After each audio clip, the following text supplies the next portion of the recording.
Orang-orang kafir mengatakan bahwa Al-Quran dan juga Nabi Muhammad seolah orang yang membuat sihir, seolah kitab yang penuh dengan mantra. Kata mereka, tidak mungkin Tuhan itu satu. Logika mereka mengatakan ketidakmungkinan Tuhan itu satu karena mereka menganggap kalau Tuhan satu, tidak mungkin Tuhan itu mampu mengurus makhluk yang begitu banyak.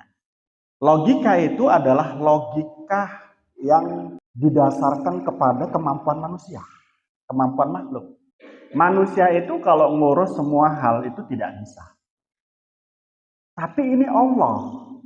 Allah itu innahu ala kulli syai'in qadir. Tuhan itu atas segalanya mampu melakukan. Nek makhluk nggak bisa. Nggak bisa melakukannya tanpa butuh dengan yang lain. Nah, kalau mengatakan bahwa tidak mungkin Allah itu hanya satu, tetapi Tuhan itu harus banyak. Karena kalau satu nggak mungkin Tuhan itu mampu mengurus kemauan makhluk-makhluknya, tidak mungkin mampu mengijabahi makhluk-makhluknya, tidak mungkin mampu memberikan nikmat-nikmat kepada makhluknya yang begitu banyak. Itu sekali lagi adalah pemikiran Allah manusia yang kemampuannya didasarkan kemampuan manusia. Sekali lagi, Tuhan itu esa. Tuhan itu wahdaniyah. Logika berpikirnya jangan kemudian didasarkan kepada kemampuan makhluk. Tuhan itu mukhalafatul lil hawadis. Tuhan itu berbeda dengan makhluk. Sehingga kemampuan makhluk dengan kemampuan Tuhan itu berbeda. Kemampuan Tuhan tidak terjangkau dan tidak terbatas. Kemampuan makhluk sangat terbatas. Sehingga Tuhan meski wahdaniyat, Tuhan itu mampu melakukan apa saja. Berbeda dengan makhluk. Jadi kemungkinan Tuhan itu esa adalah benar. Karena apa?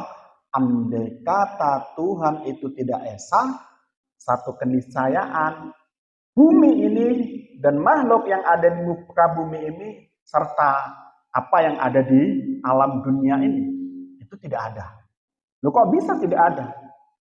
Karena kemungkinan besar ketika Tuhan itu lebih dari satu keniscayaan mereka akan udur-uduran. Yang satu mengatakan kita buat bumi, tapi yang satu mengatakan jangan. Yang satu lagi mengatakan aku ngikut Cingdi. Ada Tuhan yang mengatakan saya ingin memberi wajah seseorang yang saya tuju ini cantik. Tapi yang satu mengatakan jangan. Gak jadi jadinya itu. Bumi tidak jadi, manusia tidak jadi, dan lain sebagainya tidak akan mungkin jadi. Itu kalau seandainya Tuhan itu lebih dari satu. Nah, pemahaman berkaitan tentang bahwa Tuhan itu lebih dari satu, ini seolah-olah adalah pemahaman daripada kaum Hindu dan Buddha. Jadi agama Hindu dan Buddha itu memiliki Tuhan banyak. Agama Buddha dan Hindu itu bukan agama samawi. Mereka itu memahami alam, kemudian memunculkan sosok Tuhan. Jadi setiap alam yang dipikirkan itu ada Tuhan.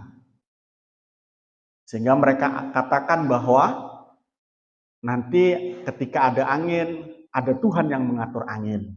Ketika ada hujan, ada Tuhan yang mengatur hujan. Ada tumbuhan, ada Tuhan yang menumbuhkan tumbuhan. Nah, kenapa mereka mengatakan itu? Karena dalam pemahaman mereka bahwa tidak mungkin Tuhan itu satu. Kalau satu, tidak mungkin akan bisa mengatur beberapa komponen tadi yang disebutkan.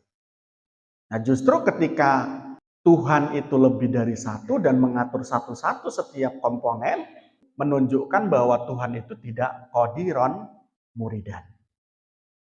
Tidak kuasa dan tidak menghendaki sesuatu dengan otoritas kuatnya.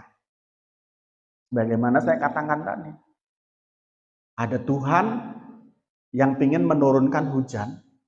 Andai kata, Terus kemudian ada Tuhan lain yang tidak setuju. Kira-kira hujan itu turun tidak? Jadi kalau kita lihat perdebatan para dewa itu, ketika kita nonton film Sun Gokong, itulah yang terjadi. Banyak perdebatan di antara dewa-dewa itu.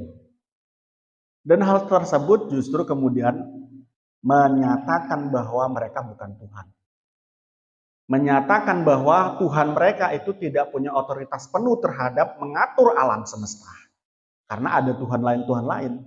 Sehingga mereka ketika ingin melakukan sesuatu, tergantung kepada Tuhan lain. Nah, Tuhannya kita, Allah, itu mutlak otoritasnya. Kemampuannya mutlak. Kekuasaannya mutlak. Kehendaknya mutlak. Qadiran muridan.